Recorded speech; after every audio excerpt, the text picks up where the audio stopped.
Assalamualaikum warahmatullahi wabarakatuh. Selamat pagi semuanya.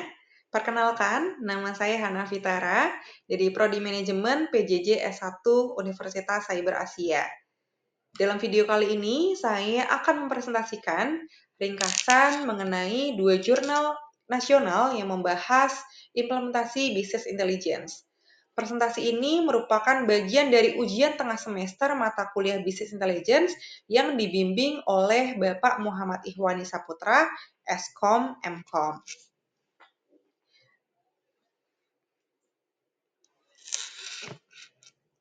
Nah, judul pertama jurnal yang saya bahas adalah Perancangan Sistem Business Intelligence pada Data Perusahaan FNB yang ditulis oleh Maheswara dan Supriyana pada tahun 2023. Jurnal kedua berjudul Implementasi Business Intelligence untuk menentukan tingkat kasus COVID-19 di Indonesia yang ditulis oleh Putri dan rekan-rekannya pada tahun 2021. Kedua jurnal ini tertulis dalam jeliku atau Jurnal Elektronik Ilmu Komputer Udayana Universitas Udayana. Nah, kita masuk ke dalam jurnal pertama yang saya bahas, yaitu Perencanaan Sistem Business Intelligence pada Data Perusahaan FNB X. Diterbitkan pada tahun 2023 oleh Maheswara dan Supriyana. Permasalahan yang diangkat adalah tentang bagaimana perusahaan FNBX yang memiliki banyak data transaksi penjualan dan pembelian. Namun, datanya belum dimanfaatkan dengan baik. Jadi, informasi yang bisa digunakan membantu pengambilan keputusan itu belum tersedia secara tepat dan akurat. Tujuan dari penelitian ini adalah untuk membuat sistem bisnis intelligence yang bisa menyajikan data secara real time. Jadi, manajemen bisa lebih mudah melihat performa bisnis dan mengambil keputusan dengan lebih cepat. Manfaatnya tentu sangat besar karena sistem dari business intelligence ini bisa membantu memantau penjualan dan pembelian dan juga membuat analisis bisnis jadi lebih praktis. Nah, penelitian ini dilakukan dengan merancang sistem mulai dari menganalisis kebutuhan, perancangan, serta implementasi dashboard yang menampilkan data secara visual. Untuk teknologinya, tidak dijelaskan secara detail software apa yang digunakan, tapi intinya sistem ini membantu mengolah dan menampilkan data transaksi dengan mudah dan interaktif.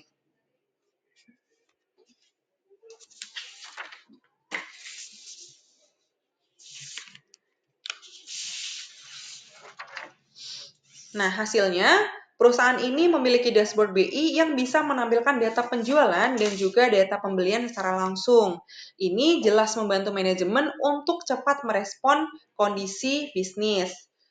Nah, penulis jurnal ini juga menyarankan pengembangan lebih lanjut, yaitu dengan menggabungkan antara BI atau Business Intelligence dengan ML agar bisa memprediksi tren penjualan dan juga memahami perilaku dari pelanggan.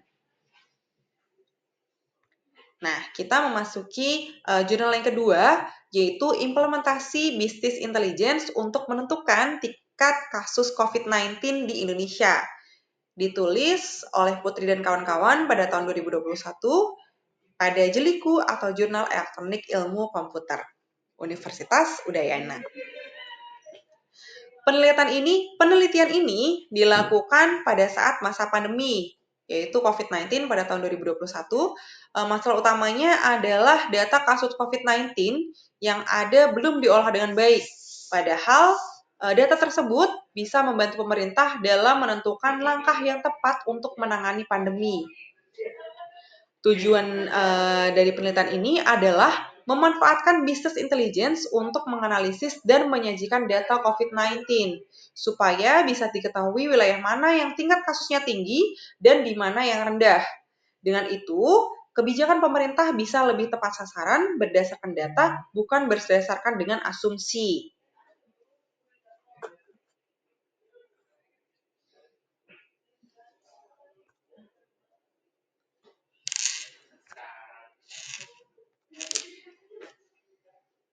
Nah, metode yang digunakan kurang lebih sama, yaitu dengan mengumpulkan data kasus, lalu diolah dan divisualisasikan melalui sistem business intelligence. Lagi-lagi tidak disebutkan nama software yang digunakan, tapi fungsinya jelas, yaitu menyajikan data secara visual dan mudah dibaca. Nah, hasil dari penelitian ini adalah sistem BI yang bisa menunjukkan sebaran kasus COVID-19 per wilayah. Hal ini tentu sangat membantu untuk pengambilan keputusan, terutama dalam menetapkan wilayah zona merah, kuning, dan hijau, atau zona yang mana kasusnya lebih tinggi, lebih rendah, dan juga zona dengan kasus yang sangat rendah.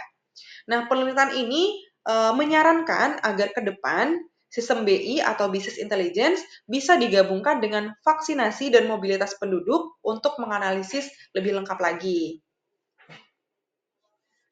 Nah, kesimpulan dari dua jurnal tadi, yaitu kita bisa melihat bahwa business intelligence memiliki peran yang sangat penting, baik di sektor bisnis maupun di sektor publik seperti kesehatan. Dengan data bank intelligence ini, data yang besar dan kompleks bisa diolah menjadi informasi yang jelas, akurat, dan juga lebih dipahami. Kedepannya, business intelligence akan semakin berkembang jika dikombinasikan dengan teknologi lain seperti ML, Big Data, dan kecerdasan buatan atau AI. Baik, saya punya satu kata-kata mutiara, kalimat mutiara dari kedua jurnal ini. Nah, kata-kata mutiaranya yaitu kalimat mutiaranya yaitu data bukan sekedar angka. Ia adalah cahaya dalam bisnis dan penyelamat dalam krisis. Ketika dikelola dengan bijak, data mengubah ketidakpastian menjadi keputusan yang strategis dan penuh makna. Baik, sekian presentasi dari saya untuk UTS kali ini. Terima kasih banyak sudah menyimak sampai dengan akhir. Semoga bermanfaat dan bisa menambah pemahaman kita semua tentang pentingnya business intelligence dalam dunia modern ini. Terima kasih. Wassalamualaikum warahmatullahi wabarakatuh.